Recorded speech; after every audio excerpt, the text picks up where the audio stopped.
to have kids or not to have kids? That is the question many couples face. And while there are all sorts of wonderful things about choosing to expand your family, many couples also find benefits in choosing to have a child-free lifestyle. International Child-Free Day is aimed at celebrating people who voluntarily choose not to have children and to foster acceptance of the child-free choice. So here to discuss more with us is DINK expert Chef Alicia Chevatone. Welcome, Chef. Thanks, Jessica. So nice to be here. Of course. Wonderful to have you. So let's jump right on in. What does DINK actually mean? DINK is an acronym that stands for Dual Income No Kids. Wonderful. Yes. Okay. Yes. And so you have DINK cuisine. Let's talk a little bit about that, and maybe we can even elaborate more on DINK overall as well. Absolutely. You know, I started DINK cuisine as a website, blogging recipes for two about 5 years ago.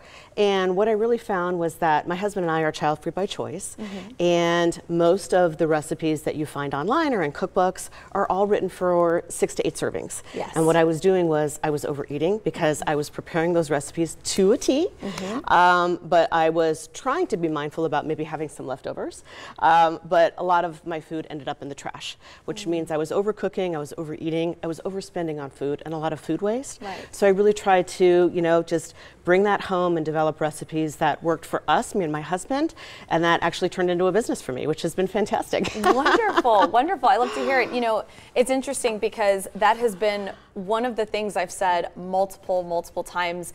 I grew up in a big family, so I'm used to when I learned how to cook, it was like cooking for everybody. Right. But so now when I go to make stuff for my husband and I'm just like, why do we have so much food? Especially when you're doing those, it's one thing to meal prep, but those real special dishes. Right. You have a load of it and you're like, what is going on here? Right. So what did you bring in today? What are we going to go through today? This is my shrimp lasagna fra diavola. So when you think lasagna, a lot of people think big casseroles, right? To your point, you're cooking family style, especially Italian food. There's a lot of abundance.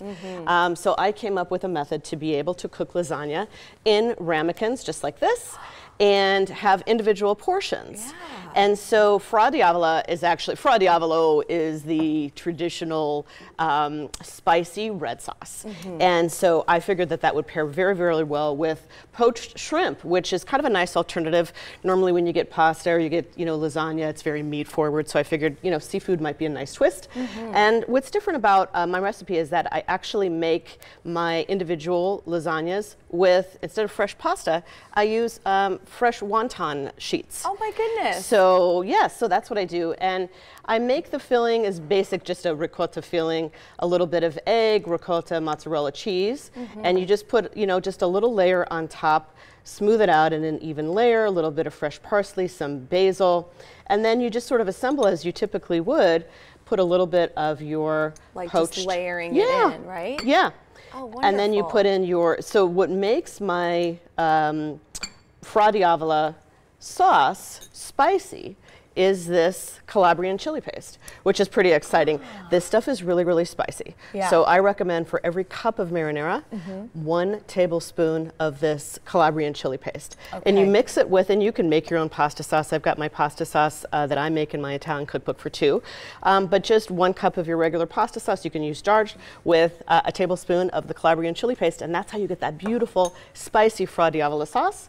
And then you just layer that on and keep with your layers. Oh my And then you bake this at 350 for about 20 minutes because the shrimp is already cooked. Yeah. And then the fresh wontons don't take very long at all. Oh my goodness, I love it. So really quick before we go as well, I want to kind of touch on the International Child-Free Day because it's more than just like this celebratory of like this is what we've chosen to do, right? Right. It's also an acceptance of somebody just choosing to have something different, right? It's true. You know, the average household in America is getting smaller. So the most recent census, 2.5 people. And so the last time, an International Child-Free Day, this is the 50th anniversary. Oh, wow. So people have been celebrating this for a really, really long time, but awareness is just sort of growing at this point. Yes. But the last time the average household in America was over 3 people was exactly 50 years ago. Oh my so it's goodness. interesting that it's the 50th anniversary here. Yeah. 1973, we haven't had a household of 3 or more people since then. So this is really about sort of embracing our neighbors and realizing that from a lifestyle choice, a lot of us really have smaller households,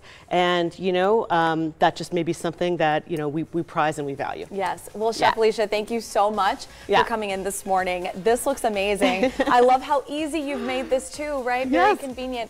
So for more information, be sure to visit dinkcuisine.com, or you can connect with Chef Alicia on Facebook and Instagram.